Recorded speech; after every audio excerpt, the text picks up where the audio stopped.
If somebody's tuning in right now, they're feeling skeptical because they feel like they've tried all the different diets out there and they've, not had any success to this point, and we want to hook them early and let them know we have something different here. What would you say to them? Well, I would actually say there's a new science of the metabolism that really tells us how to take control of our own lives, and that our metabolism really is not our destiny determined from birth, but that we can actually take some concrete steps, very easy steps to get on that right path. And then there's very concrete steps we can take to up our game along the way.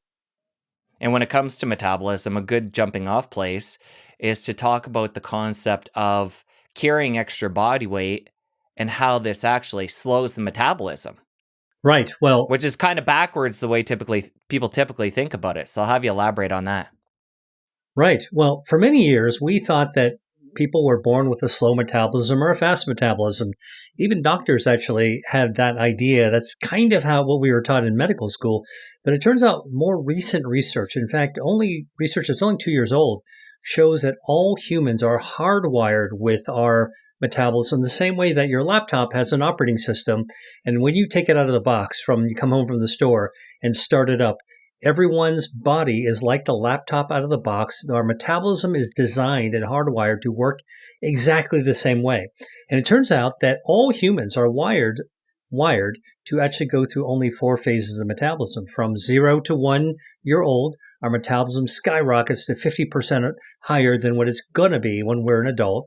From 1 year old to 20 years old, our metabolism actually comes down to adult levels, down, down, down, down, down.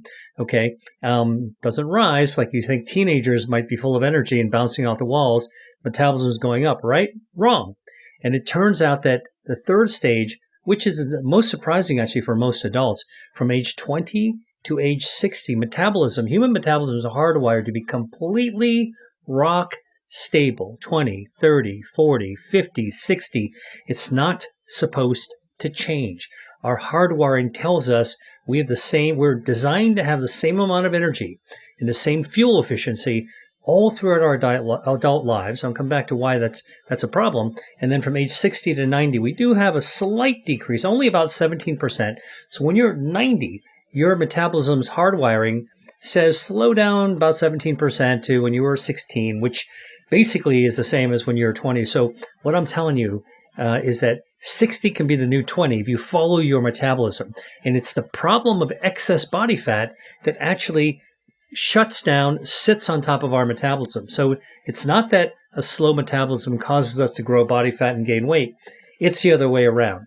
Excess body fat actually suppresses our metabolism. And that means the power is actually in our hands to do something about it. So let's talk about that period of time. You mentioned the 4 different phases. Let's talk about that second phase where from 2 through our teens, the metabolism's slowly coming down, which would be a surprise to a lot of people, including myself, because typically during that teen period, we can eat a lot of food, or at least, this was my experience being a teen, and I was skinny as a rail. And I know that's not the case for everybody, but I know a lot of teens are in that boat. Is it just because of the increased amount of activity during that period, or what's going on there? Yeah, well, think about it. I'm telling you, our hardwiring for our metabolism is following a program, again, like the operating system in your laptop. It doesn't want to actually do anything different. Now, at the same time that we're teens, okay, other things are happening in our body. We're kind of unfolding our wings like a butterfly coming out of a cocoon and starting to sprout wings, get bigger, taller, grow our muscles. All those things actually take more energy. So although our hardwiring says stay with the stable energy, the fact that we're actually getting taller, getting more muscular, starting to take our body shape, now we actually need more fuel, which is coming from the food that we eat, in order to be able to power up that additional growth. And so if you think about food as the fuel for our metabolism, although our metabolism is actually coming down, by the way, it's not slowing down to unnatural levels. It's actually just coming down to our adult level. Partly it's because that first skyrocketing at age 1 is so high that actually we've got some room to come down to hit our adult our adult peak. So I would say that it's really the fact that we've overshot at age 1, and then secondly, that we're actually starting to unfold our wings, so to speak, as we're gaining all these other body functions and our height, that we're actually using, we're consuming more energy as we actually unfold our own other physical programming. Another layer to this could be the fact that some of the fat we could be building during those teen years might not be visible fat. So it could be the visceral fat in around the organs. And then maybe when we're, between 20 and 40, it finally catches up with us. Well, here's another way to look at it. Think about it. When we are kids, the boys and girls in your class actually look exactly the same. They're pretty much all rail, they're straight up and down, right? But when we're actually in our adolescence, as we're going through our prepubertal years, our teenage years, through adolescence, what happens is that the shape of males and females begins to change. And part of that is actually the redistribution of body fat. So what actually happens is, you're absolutely correct, that in boys, in men, people with a Y chromosome, actually what's happening is that we actually gain more visceral fat. So although we get taller and we get a little wider, the tube of our body gets wider, there's more fat stuffed inside. All right. And then for females, teenage girls, what actually happens is that their subcutaneous fat slims down. They redistribute body fat around the hips, around the breasts, around the buttocks. And basically, it's when we start to unfold. If you think about the Venus de Milo, the statue, and the Statue of David, right? So those are sort of two iconic shapes of humans between male and female.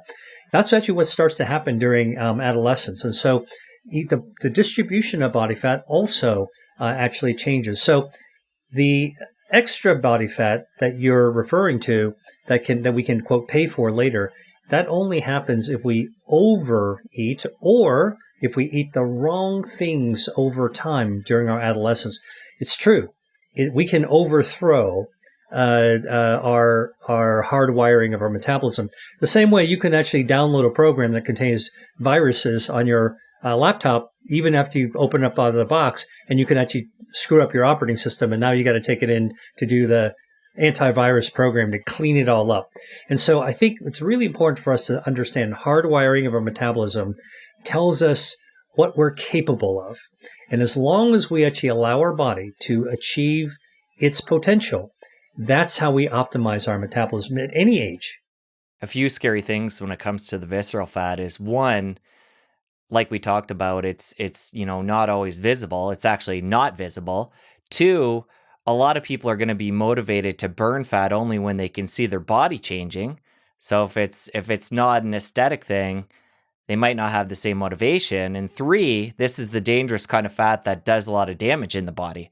So it's kind of like a triple threat when you look at it that way. It is true. But again, don't forget, we have to have some body fat. It's healthy for us. It makes hormones. It's our cushion against injury. If we fall on the ground, it's actually a fuel reservoir. It's our fuel tank. So there's a lot of good things about body fat. It's only when it's excess it's actually a problem. Now, here's a super easy way for people to get an idea of how much visceral fat they have, because all you got to do is to look at your waistline, your waist circumference. So if you're a guy and you wear a belt, all right, how many holes do you actually need to go in order to wear your pants comfortably, right? That's kind of like, if you need to really loosen it up, it means your waist circumference is getting bigger and bigger and bigger, which actually means you're growing visceral fat. That's the harmful stuff. And you can notice that. I mean, we've all been through this at some point in our life. If you're an adult, you've gone through a period where, your waist starts to expand and you loosen up a belt loop. But we've also, many of us have actually been in a place where we get in better shape. And then we are able to tighten our belt loop. And that's really one of the easiest ways, without using a DEXA scan or a CT scan or any kind of other fat calibration method. There's all kinds of technology out there, but the easiest kind of like romper room way to actually figure out if you actually are losing harmful visceral fat is just to check your waist circumference, your belt size. If you enjoyed that clip, press here for the full episode. I'll see you over there. 60 can be the new 20 if you follow your metabolism. And it's the problem of excess body fat that actually shuts down, sits on top of our metabolism. So it's not that a slow metabolism causes us to grow body fat and gain